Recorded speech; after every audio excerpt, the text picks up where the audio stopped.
Well, hello everyone out there in GaryCon land. Isn't this just the neatest thing? What is it? Day 2, day 3? I don't know. I usually get to GaryCon on Wednesday or Tuesday because I can't get enough. It's hands down my favorite convention, and it's an honor to be a part of the very first virtual GaryCon. If you're like hanging out here on this page, on this Twitch page, going, who the heck is this girl with the ears? I am a professional dungeon master, and you can see my items on Geek and Sundry. I do GMTips. I am the second season. Matt Mercer had the first season, and that was really fun. That was like 2017. And then I worked for Dungeons and Dragons as a community manager in 2018, 2019. And there I had the Dungeon Master's Guide, where I kind of elevated the GM tips from the GM tips into a two-person interview. And I basically I moderate them to create a story to show people instead of telling people how to do things. And that's my favorite. And if you guys go back, you can see on the GaryCon channel from yesterday, we actually did the continuation of Dungeon Master's Guide, which is the Storyteller's Guide. And that is on my own production company's site, gildinglight.tv or youtube.com/gildinglight. So, yep, I'm just a girl who's been playing Dungeons and Dragons for 32 years. 32 years now. I've been dungeon mastering for 10. I helped start the D&D community over at Meltdown Comics in Hollywood, getting all the professionals in the entertainment community to come out and start playing with other people and giving people access to Dungeons and Dragons and games that either had a misconception about what it was or had always wanted to play, but their significant other or brother or sister wouldn't let them play when they were younger. Accessibility is very important to me, and I didn't know it was an issue until I ran this community. That was 2010. I was in a web series in 2009, and that was a lot of alternative models playing at D&D. We're in IO9 and Maxim, and it was a very interesting time. And since then, gaming and live streaming has evolved, and it's been just the most amazing thing. And honestly, I've been playing for a really long time. I didn't want to be a dungeon master, but I ran this community, and it was like, hey, no one else is doing it, so I guess I have to do it. And I did, and it was amazing and super fun. My first table, I called them my Lost Boys. I still love them very much, and we played for a while. And yeah, sometimes you just have to stand up and be the gaming community you want to see in the world. So that is kind of what I did, what I do. A little bit about my history before that. I grew up in a community of in high school. It was a secret community, a secret society. It's not that secret. It was a Freemasons community. There was a youth group there that I belonged to, the Rainbow Girls. And from 11 to 18, I helped build communities. I helped do charity work since I was 11 years old. We're talking like bake sales and car washes and dinners, lots of dinners. And that kind of shaped who I am. And being the leader of that community multiple times through my high school years and junior high really gave me an idea of what is important in my world. And that is helping people and community and bringing people together, and also it's almost like being a part of that as a kid. Now I look back and I was like, wow, I actually use the skills that I did in that youth group as a dungeon master now, and making sure that everyone feels safe and everyone feels welcome. So that's a little brief history of Satine Phoenix. Very brief. There's a lot going on in there. Yeah. So I made a little list. First, hi, and thank you all for being here. And this is the first time that I'm doing this outside of my Patreon. I'm a professional dungeon master, as I said, and I run games on patreon.com/Satine Phoenix. And I do these Q&As a little bit, but it's more of a webinar. I really don't know what a webinar is, but I have our people on the Patreon. We actually have a conversation. So this is the first time I'm talking at people. I don't usually do that because that's not Dungeons and Dragons. I like to talk with people. So I've got I've got you here. I've got the chat room here. Hello, everyone. It's good to see you, Devnull. What's up? What's up? Follow me and die. Hey. Yeah. So, Kralis, hello, hello. Yeah. So it looks like a lot of my friends from my Discord are here in chat as well. So if you guys aren't already signed up, we have a really beautiful community on gildinglight.tv. Actually, if you go to the Gilding Light Twitter, there's a Discord link. You can click on that. And it's just the most uplifting, welcoming, warm-hearted group of people I've ever met in my life.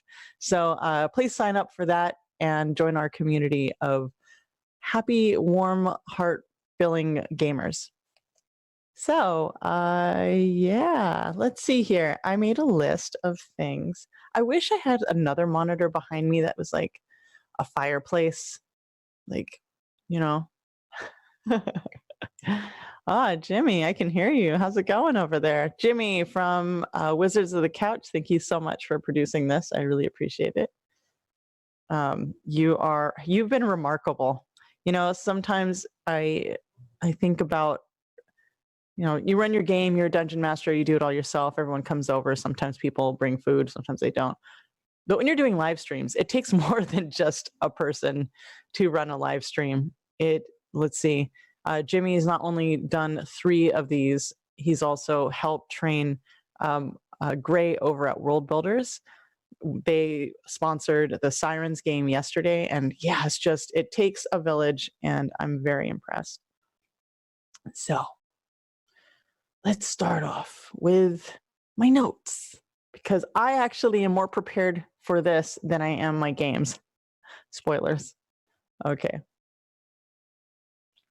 All right. What I want to talk about is being a game master.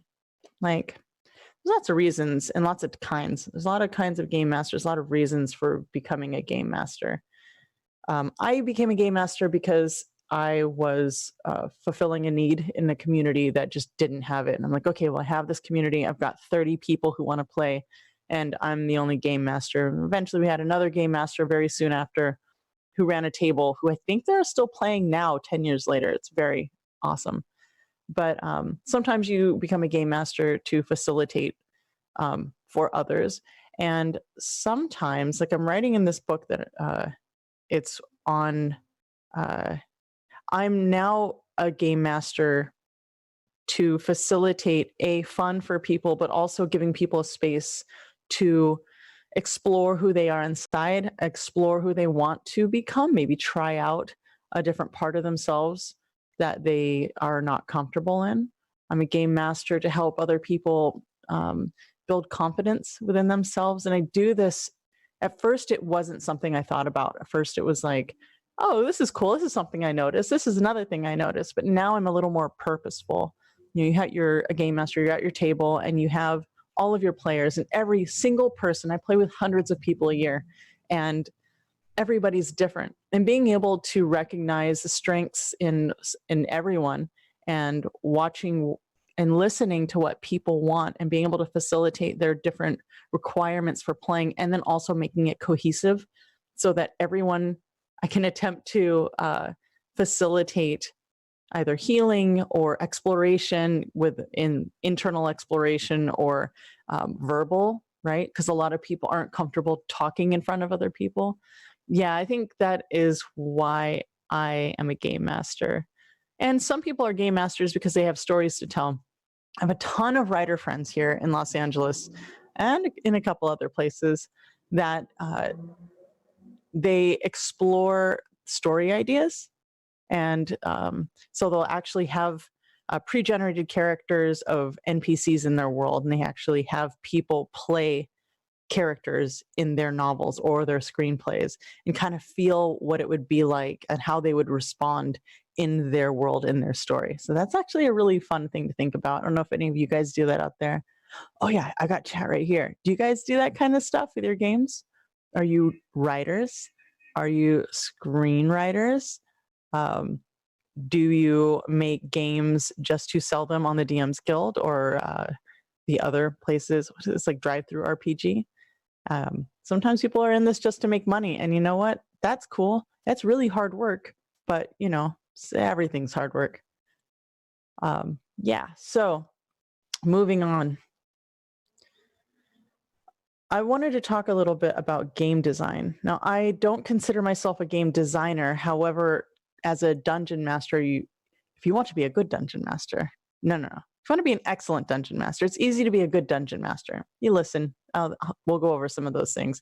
But if you want to be an excellent dungeon master, you kind of have to understand game design, and game design not just for um, I would like to make a Dungeons and Dragons game and a dungeon crawl, more like game design via storytelling. That's really important. Understanding story structure and then also game design layered over that. What I really like to do is tell people to look at the format for uh, choose your own adventures or endless quests. I don't know if you've ever played those or read those, played those, all the same. If you haven't, go check those out. Dungeons and Dragons has the endless quest books. Matt Forbeck is a genius. Highly recommend those.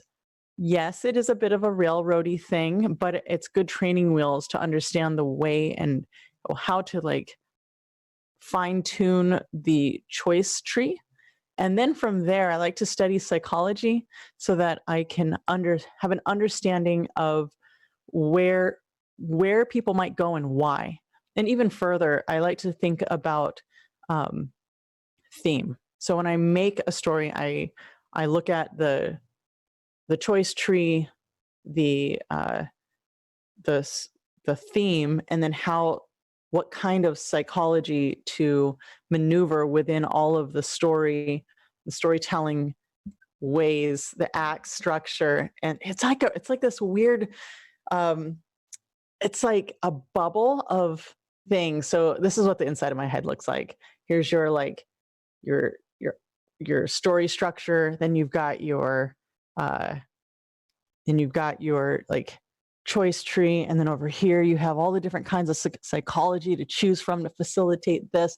So oh, you can't see this, but I've got like um these like wires set up above me where it's like Christmas tree lights, and that's kind of what the inside of my head looks like, where everything is important, but it's not a linear idea of how to step by step linear idea of how to do anything. It's really a kind of a chaotic mess in my head, but you end up organizing it and pulling things from the different aspects, and they all fold together and give you a better understanding on how to build a game and build a story for a very specific purpose. And that is keep in line with your theme and the outcome that you want the players to feel, right? Because we all play games to experience story, but it's not just experiencing story in the idea that I'm going to watch a movie. It's like you're a part of this and there's a feeling that happens.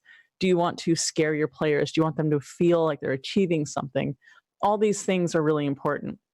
So my huge web sphere of layered skills and psychology and storytelling and game mechanics all layers in, and none of them are something I use every single time. There are definitely things that are pieced together and I'm like, oh, these 5 items work together and these 10 items will work together for this. And sometimes only 3 items work together. And that's really important to realize, that not everything is used all the time, and that what you're trying to do as a game master is to be able to communicate and communicate with your players.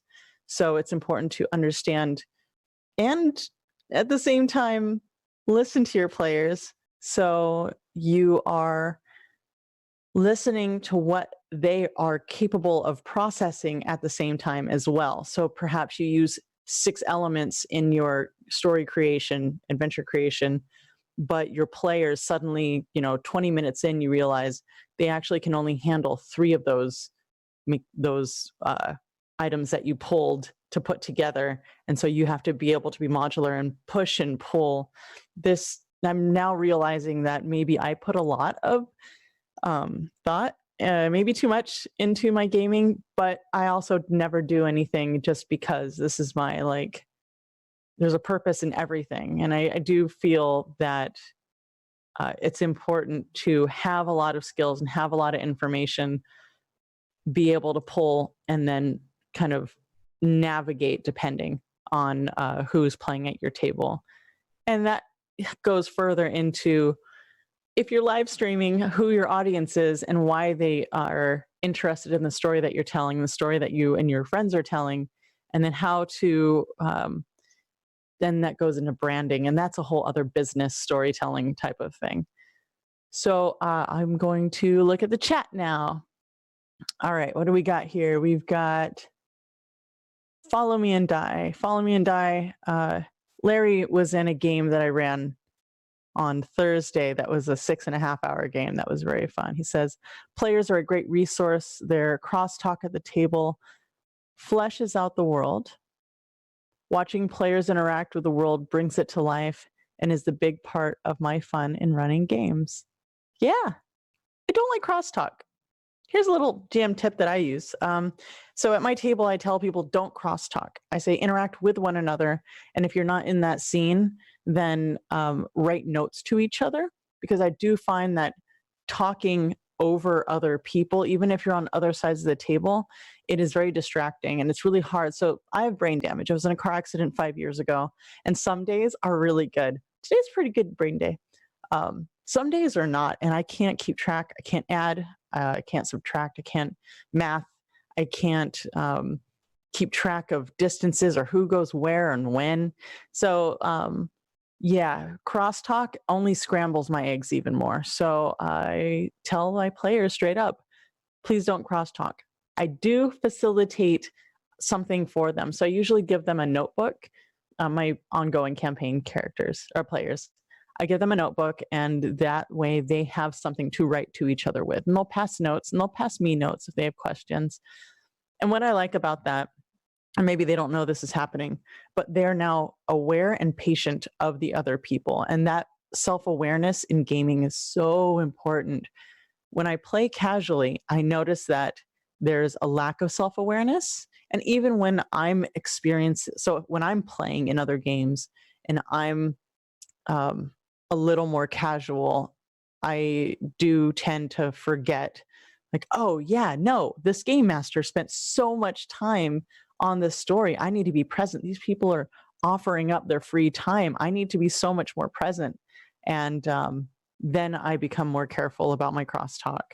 And that, I do like it when game masters attend to that before the game even starts. So like every session, there's a session 0 before, like a 10-minute session 0 before the game even starts, just to like set the boundaries, set the rules, get everyone on the same page. That really helps. Okay, so be modular, keep on track, and come back to center. A lot of the ways when you're building your games, I like to build my games in, you know, your environment, you know, your NPCs, you know, the order of things. I usually put everything on a timetable so that when you're playing, the characters can go off and do whatever they want, but the things in the world happen no matter what, you know. And I do it, say if there's, and it also helps with going too long, like we did on Thursday. Usually I'm very strict. Everything's super timetabled. And as we saw, sometimes people don't want to play till 2 a.m. It did feel like a slumber party, so that was really fun for me. But also, you know, experimenting with being a little more flexible made me realize why I'm so strict in my games. And I hope that my players don't feel that I'm very strict. So far, they say it feels like it's fast paced and there's a lot of movement, a lot of player agency, and that's what that's what I like. And maybe it's just practicing and experimenting with that in your own games to find what pacing is like. But if you don't, then if you know you're going to be playing for 4 hours, go ahead and break that down into, you break down your acts into a time frame.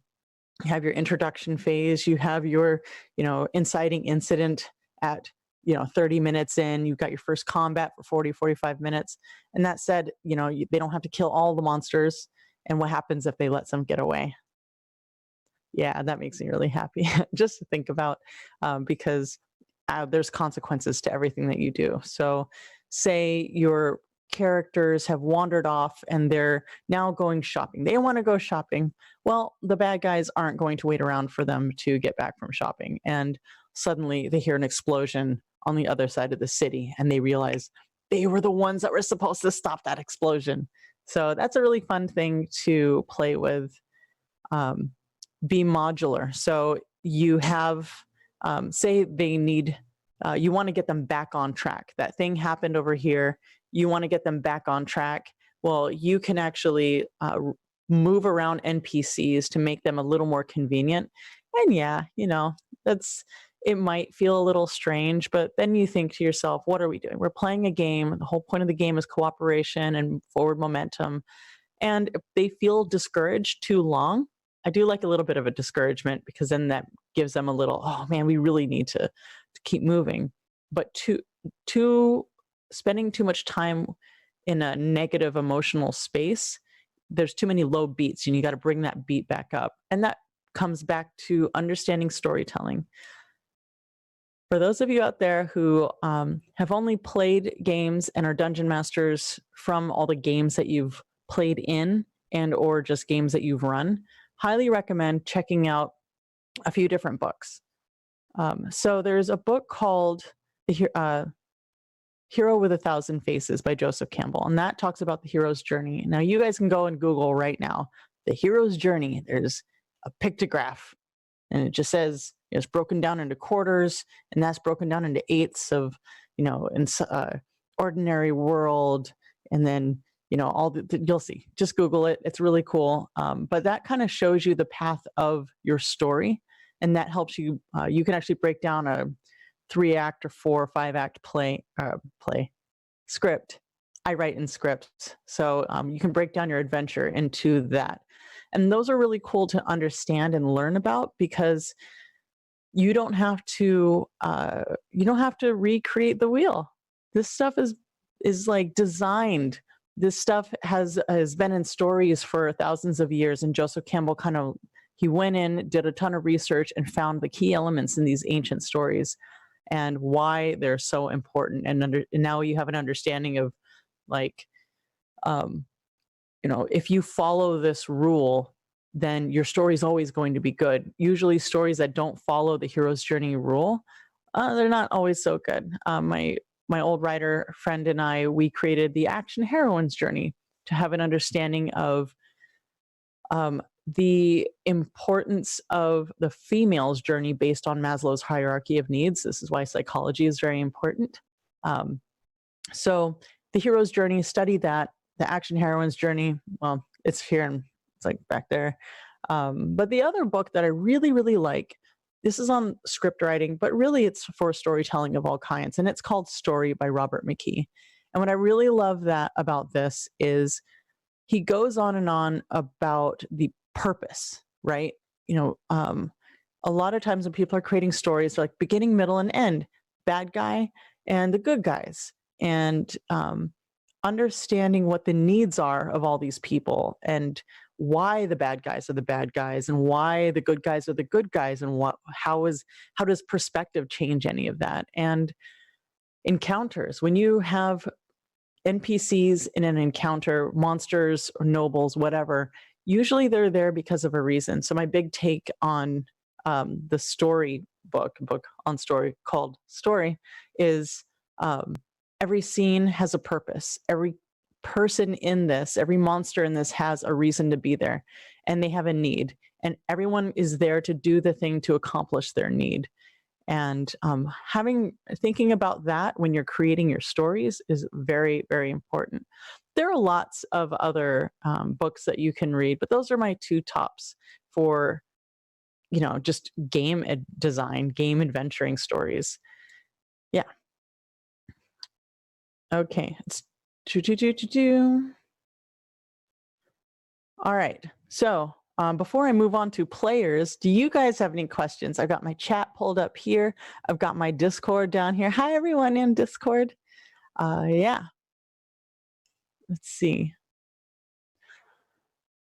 I love these. It's really hard to read all of these because you guys are great. You're having this awesome discussion. I don't have a moderator with me, so I'm just going to pick the bottom one. Pluto Merc. How much planning do you do for the individual sessions? Do you have a set of stuff you want them to accomplish, or is it more loose? So when I'm running my Patreon games, I try to build it in arcs of 6 sessions. So that's like I come up with the story, and for one of my adventures, they're after 3 gems. So the way I build that is I build the arc first, and then I break that down into 6. And sometimes I keep it a little loose, knowing that they're going to want to role play here, and this battle is going to be really hard, so maybe I give them more time here and here, and maybe this is a puzzle and I know they're going to get through that pretty fast. um, a lot of the designing is on like storytelling beats, right? So there's high beats and low beats. There's rising action, and then this like bam, and then a falling action. So weaving that into the adventure, and also resource understanding how every encounter will drain resources, and also what that might do to their morale. So I try to kind of pick them up and then drop them really low, and then pick them up and drop them really, really far so they can scramble up and fight their way up and feel really good and then accomplish something. So most of my planning is more on emotion and accomplish things that I need them to accomplish to move on to the next stage, or things I need them to experience to move on to the next stage. Because sometimes it's beneficial not to have them accomplish the thing that they're trying to do. When you look at storytelling structure, there's the threshold guardian, and sometimes the threshold guardian or the mini boss is too hard and gets them to realize that they need to work a little harder or find new resources or go back to the mentor or find new allies in order to accomplish the thing that they want. That's not like going to a World of Warcraft raid and just trying over and over. This is, we tried this thing, it was really hard, now we have to attack it from a different angle. And that kind of strategy is what I really enjoy um, as a game master. So hopefully that answers your question a little bit. Okay, we have any other questions on game mastering?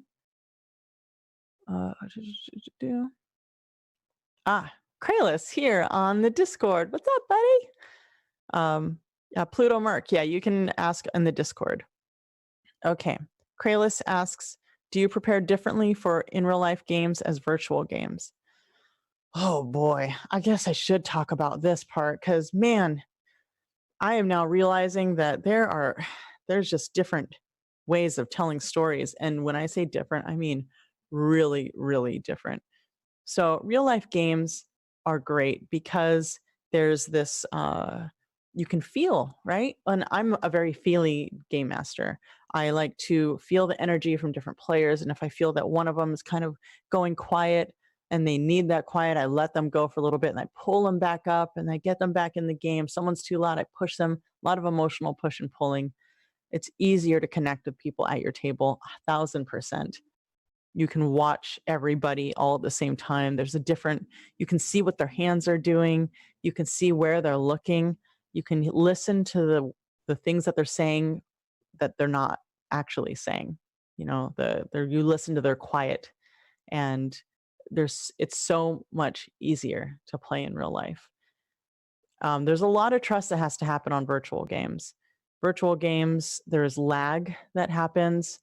You don't know if you can't really tell how a person really is, whereas you can see the way someone walks into your room when you have a real life game. They're either tired, they're running, they're happy, or whatever millions of feelings that you could have and emotions. So as a game master, I like to take into consideration, you know, I'm always watching. That's right. I'm always watching. From the moment they walk in the door to the moment they sit down, they're saying 1,000 things, even if all they say is hello. You don't really get that when you're playing a virtual game. You really have to trust that a person's going to tell you, because a lot of times I won't ask something if I see somebody is really stressed out. I'll kind of ease things for them and maybe gift them a little bit of goodness and happiness if I see that they're having a little trouble, or maybe everything's good but I notice that their hands are shaking and that something's wrong, that they're not saying, and they're actually there to escape something versus just there to play for play's sake. So there's a sensitivity that I have in real life that I cannot have and that I wish I could. I really try to pay more attention on virtual games. So there's a lag, there's trust. I really have to put extra trust. I have to put extra trust that they're not checking their phone, that they're not playing games. In real life, I'm a very strict dungeon master. No phones at the table. Everybody's present. You are in character 100% of the time. Virtual games, I can't tell. And then there's live streaming.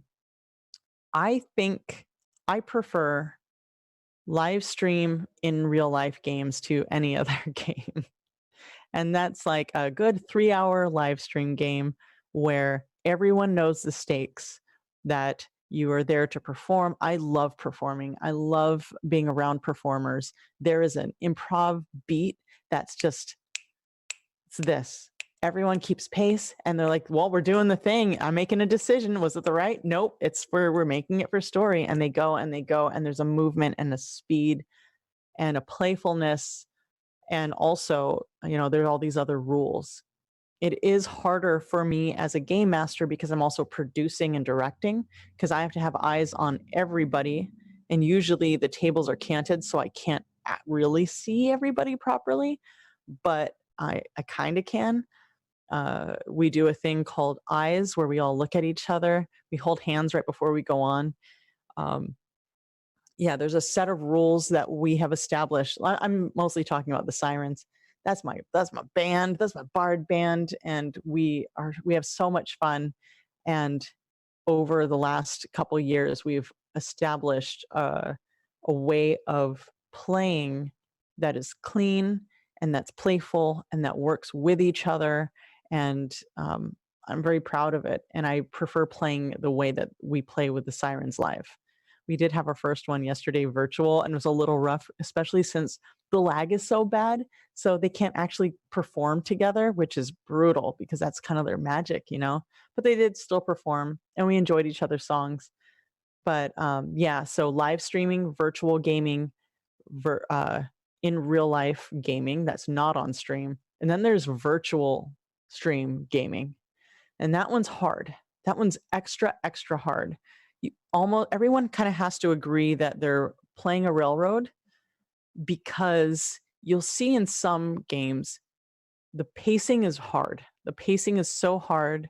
There's an added millisecond blah, blah, blah, that of lag that will kind of stretch out over a 2 to 3 hour game and really slow it down. The reaction speed is hard. When you're not doing crosstalk, it's really hard to know when you can jump in. And it does take a little bit of practice, but oh man, it's extra, extra hard. The way I write games for virtual dungeon mastering and the way I write games for live streams, virtual and in real life, is so much more condensed and more like a choose your own adventure book.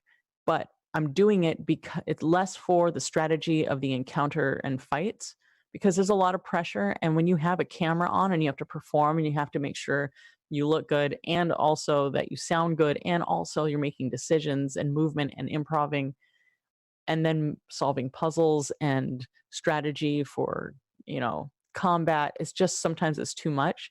So for instance, for Sirens, it's more about the role play and the character interaction. And so we developed the Sirens story to be more about the characters playing with each other. They've now played in the Underdark, in different cities, and now they're in Hell. And it almost doesn't matter where they are. It's about how they feel about each other and the circumstances they're in and how they can lift each other up and get out of the mess that has happened and that they've dug themselves into. So, and that's a good story. You can take your story and put it in any place. And as long as the skeleton of the story is strong enough, it'll always survive. Yeah, this is great. I get to be long-winded. Okay, what else we got? Hello, everyone, new viewers in the chat. I'm looking at you right now. I can see everything that you're doing. Okay. This is, you're name is in this neon green is Yakuza 212. Satine, that's me. Do you find occasionally that your story ideas can butt heads with player agency, keeping on track versus forcing them? Oh, yeah. Yeah. I mean, not all ideas work 100% of the time. So being able to move things around and um, being able to move ideas around, shift plots. Sometimes there's this one game where I had one idea, a couple ideas of how I wanted it to go, and they went another way and then decided to go on a break, like a little, in-game vacation, and then having to get them back on track. And then they were like, well, we're going to follow this thread instead. And I was like, okay, the original idea has to change. And that's great because they don't know that you did that. And that's my favorite part of dungeon mastering. You have this complex story. And yeah, some games I'm like, okay, we've got an hour. So I write down 5 sentences, or I write down 3 acts, and then I put a bunch of stuff in, like, all right, act 1, act 2, act 3, and then I improv the whole thing with them. There's one game in this mansion that I make. It's like this David Lynch dungeon. It's very fun, but I'd only built out 2 levels of it, and they wanted to keep going. So I was building the story with the idea of where they came from. And this also goes into, it's a lot easier when you understand story structure and um, an, game design to be able to do it in, like, as full proper improv. So yeah, you have to be malleable. You kind of have to give them a little bit. I keep talking about this. Jennifer Kretschmer ran me through 10 candles, and that has changed the way I dungeon master 1,000%. I now let my players do a lot of the world building with me. I mean, I provide a lot, but also they have good ideas too. So, they're like, does this exist in this? Like, yeah, it does. Oh, you want to go that route? Okay. Now I have to reskin this entire third act to match what you want. So I've never done improv. I've been afraid of the word improv my entire life. I'm a stage actor, but I work with scripts. So I now welcome it because apparently a lot of the things we do for Dungeons and Dragons is actually improv, and I just got to stop fighting it. And um, we talk about the players improving, the game masters have to as well. It's at first it was very frustrating. I was like, why don't they understand this thing? And maybe I run the same thing 5 times, but one group wants to go in a whole different direction and butt heads with my story. Well, at first it was upsetting. And then like, okay, well, let's look at this from a different perspective. Why am I here in the first place? I'm here to have fun. I'm here to enjoy my time with my friends or with a group of people who are now going to be my friends. And what is more important? The people at the table are always more important. So the story has to be able to move with them.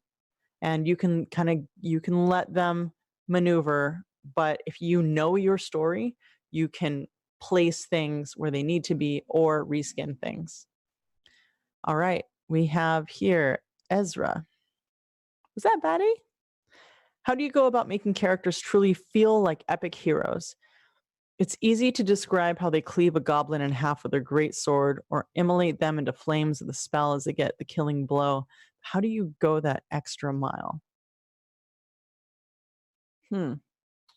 Well, I guess it's more about putting them in situations over and over and over where and this goes into the threshold guardian, right? So you have obstacles and accomplishments. So obstacle, they obstacle win, big obstacle fail, big obstacle fail.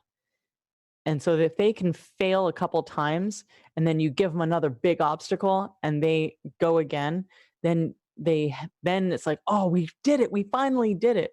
So really, when you're writing a story and you have your characters in it, you really have to remember that nobody feels a sense of accomplishment if there aren't high stakes, if there isn't a big risk.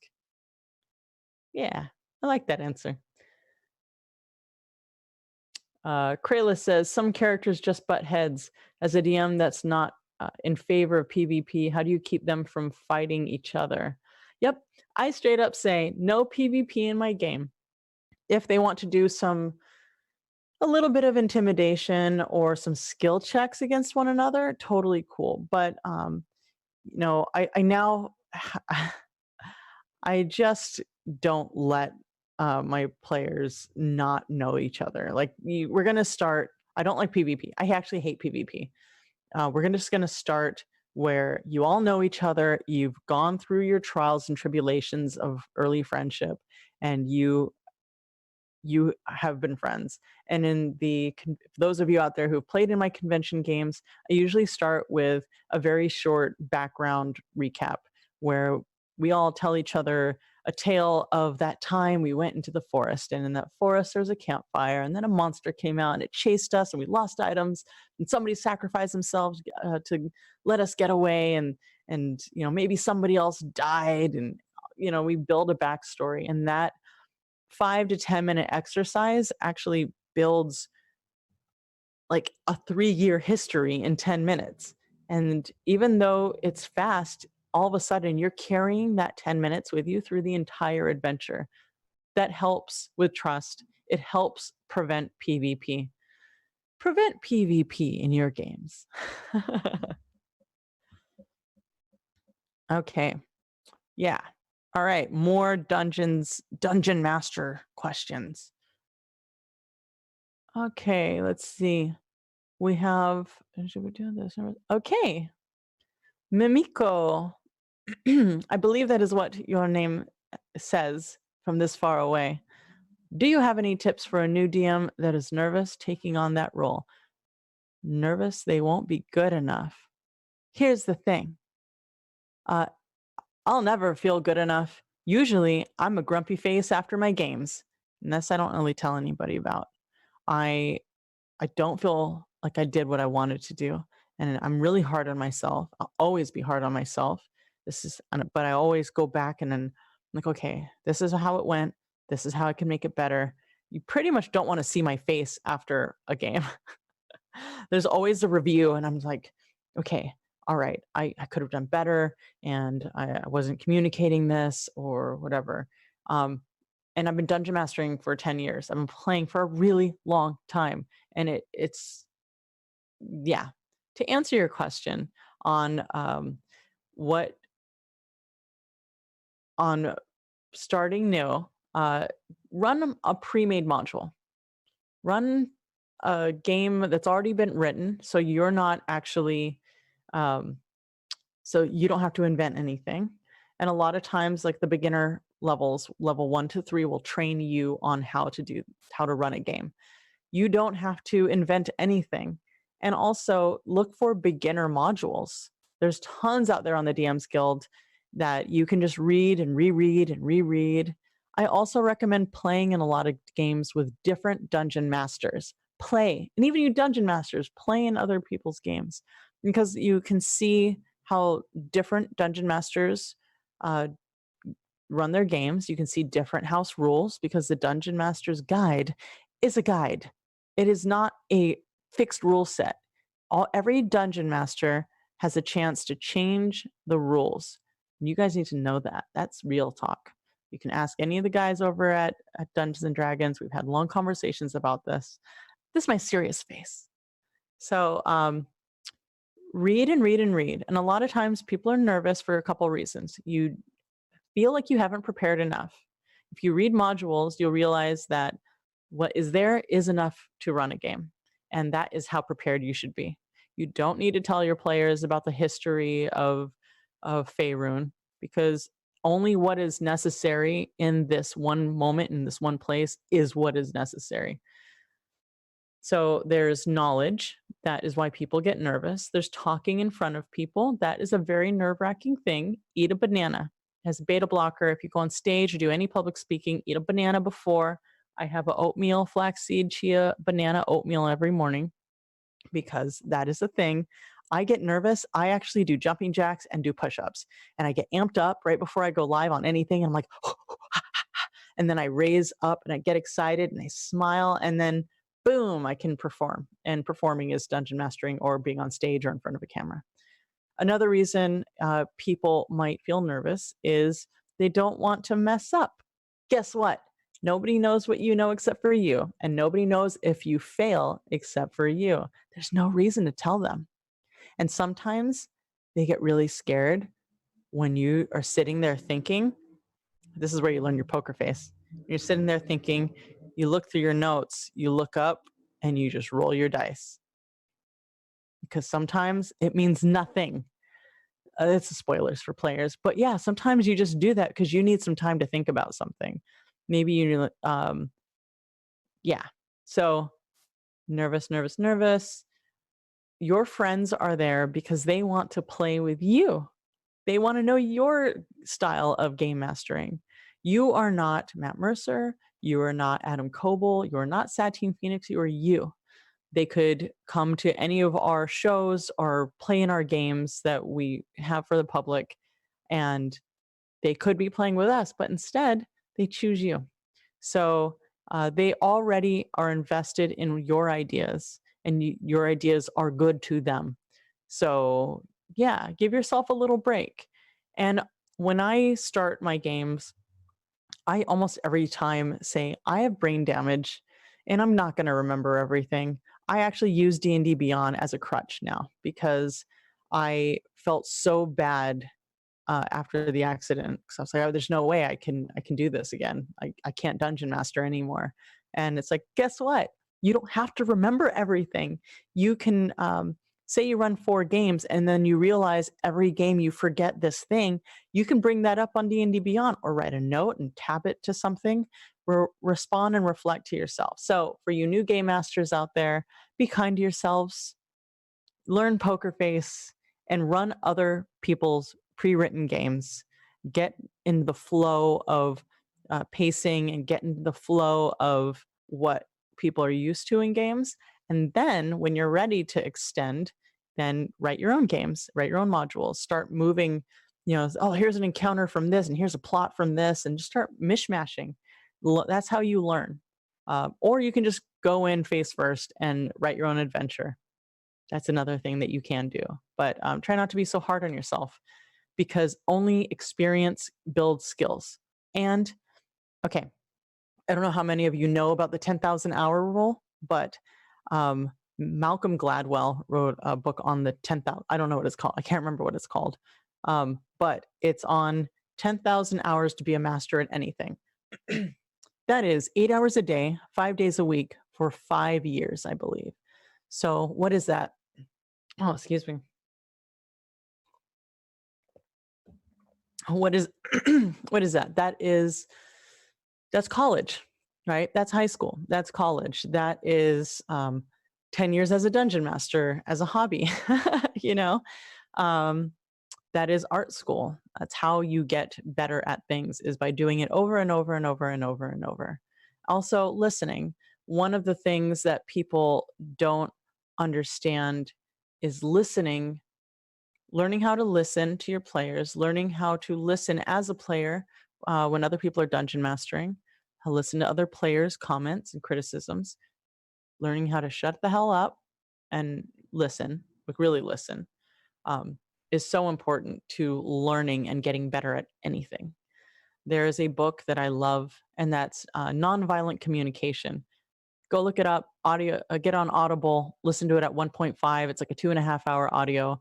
There's 4 parts to it. It's very, very easy, very fast. And it teaches you the importance of patience. That's right. There's a word called patience that we all seem to forget about. Oh, thank you, Grey Ghost. Outliers is the name of the Malcolm Gladwell book. Also very good. Yeah, so patience, listening and patience, and practice. The other thing. So here's the best thing I learned in art school. I went to art school for 5 years, 3D animation, 2D animation, and then sculpture. and then stop motion animation. And then I just decided to make comics because I love comics. Um, what was I saying? The best thing I learned was, wow, there's a lot. I can't remember what I was saying now. Ha ha! Failing. That's what it was. Failing. Doing the thing. Agreeing to do a thing. Realizing I don't have enough time. I didn't finish it. Guess what I learned? I learned what my boundaries are, and that is so important. So, um, failing at a thing.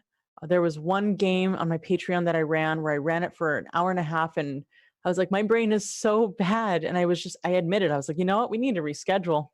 I'm so sorry I gave you this horrible experience, and I need to reschedule. So, I'm sorry for letting you down. And I realized I would have failed them had I tried to push through. There's so many ways to fail, and every single failure is a way to learn. And when you're a dungeon master for 10 years, you're not going to be perfect. That's right, you're not. I experimented with Thursday's game, and then I forgot that, some of them are on the East Coast time zone, and it was 2 o'clock in the morning for them. And it's harder, and I have puzzles and I have hard things, and I feel like I failed them a little bit because I didn't take that into consideration. And I was just so, like slumber party. So you're always going to fail. And it's only okay if you learn from it, really learn from it, and then try better the next time. Sometimes you have to fail attempting the same thing 10 times, but then that 11th time, that you finally learn and you get better, and then you keep going, and then you try something different and you fail, and then you got to keep going. You have to level up constantly. Okay, let's see what else we got here. Oh my gosh, we have 4 minutes left. Players, listen to your players, your your people at your table are valuable. You cannot be a dungeon master without players. So don't be a dick. That's rule number one. Listen to your players. Um, listen to the words that they're saying and the words they're not saying. Listen to their emotions and feel them through the adventure. And sometimes you have this thing planned and there's this thing that needs to happen. And suddenly you realize that they need to go shopping because you just put them through too many things and they can't handle it. And so you need to give them a little break. And that's okay. Do that. But the most important thing is that everyone is there because they're volunteering their time. The second thing I want to talk about players is not all stories are for all players. So you it is very valuable, especially now that everybody's online and everyone is live streaming. There's going to be players that you don't get along with, and you cannot force it. You might be able to push and try, which you should. I mean, I like to preach acceptance, and I try to understand where people are coming from. But maybe after 3 or 4 tries, maybe if you're smart or less, but I'm not that smart.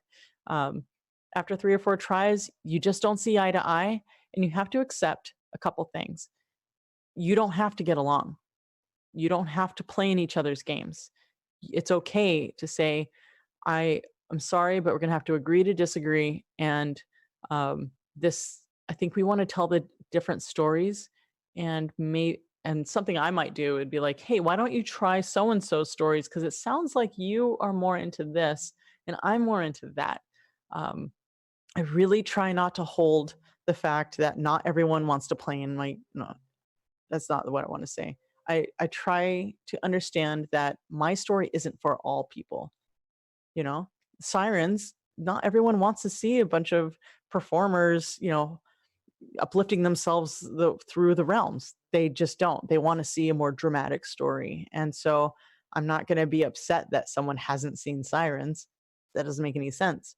Um, so, yeah, not all stories are for all people. There's no reason for us to get mad at each other that we don't fit in each other's games. Be careful of ego. Be careful of um, vulnerabilities, and be kind to each other, because we are all here to play a game that is from the depths of our childlike person. So Oh, mackerel. Okay. So I'm going to go. Wow, that went by a little fast. A lot of information in my head. If you guys want to, I run games on patreon.com/Satine Phoenix. You can go there and yeah, play in my games. Or if you want help with your stories and you want some dungeon master coaching or storytelling coaching, I help people with their stories in their campaigns for all mediums. You can sign up there too. There's also player exploration where I can help you get to know your character a little more. There's a whole lot of stuff on my Patreon that's more than just listening to me talk. And yeah, I do a lot of working with people because that's what we're here for.